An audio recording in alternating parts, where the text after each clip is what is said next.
Assalamualaikum warahmatullahi wabarakatuh.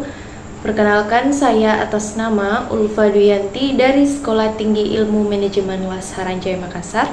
Kali ini saya akan mempresentasikan tentang materi manajemen pengambilan keputusan. Adapun pembahasan yang pertama yaitu teori pengambilan keputusan. Apa sih pengambilan keputusan?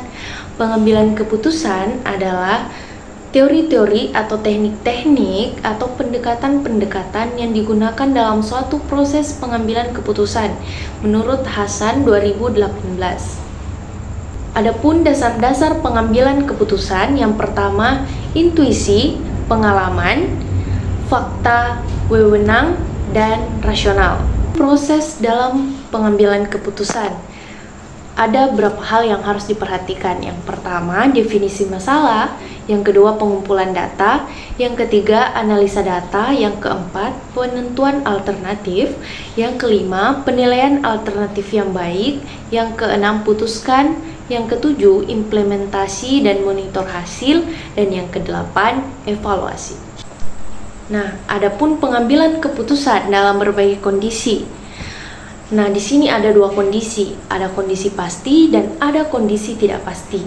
Nah, apa sih itu kondisi? Jadi, kondisi adalah sebuah keadaan atau situasi mempengaruhi sesuatu, baik dalam konteks fisik, mental, atau lingkungan.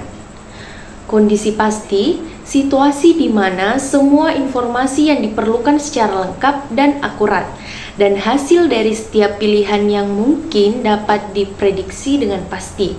Adapun kondisi tidak pasti, keputusan yang belum dibuat, belum diketahui nilai probabilitas atau hasil yang mungkin diperoleh.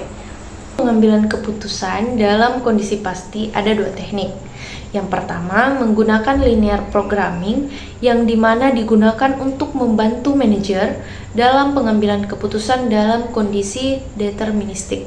Yang kedua, analisis jaringan dengan menggunakan metode Critical Path Method atau dikenal dengan CPM, dan Project Evaluation and Review Technique atau dikenal dengan PER.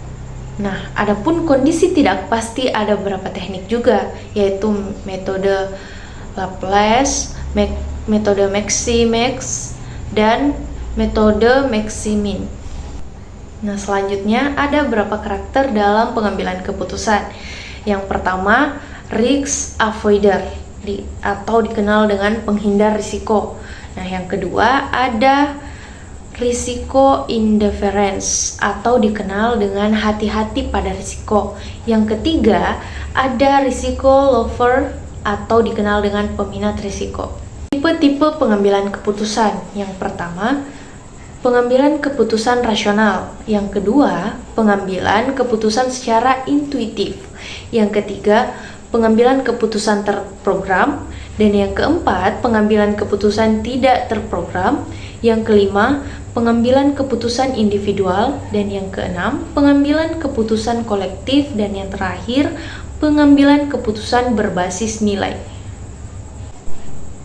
Nah, adapun diagram pohon keputusan.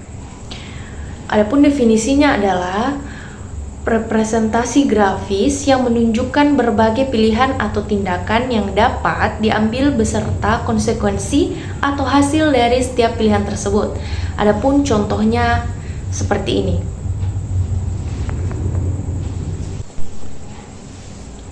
Pembahasan selanjutnya, motivasi dan manajemen keputusan. Motivasi memainkan peran penting dalam proses pengambilan keputusan yang efektif. Ketika seorang memiliki motivasi yang kuat, baik itu motivasi intrinsik maupun ekstrinsik. Motivasi juga mendorong kita untuk mengatasi rasa takut, keraguan, atau kemalasan yang sering muncul saat menghadapi keputusan yang sulit. Jadi, motivasi juga membantu mempertahankan komitmen dan kegigihan dalam menjalankan keputusan yang telah dibuat, bahkan di tengah tantangan dan kendala yang muncul. Nah, adapun pembahasan selanjutnya adalah teori X dan teori Y. Teori X Seorang yang memiliki tipe X pada prinsipnya mampu untuk diubah menjadi tipe Y. Salah satu cara mengubah karyawan yang bertipe X menjadi tipe Y adalah dengan menerapkan kedisiplinan.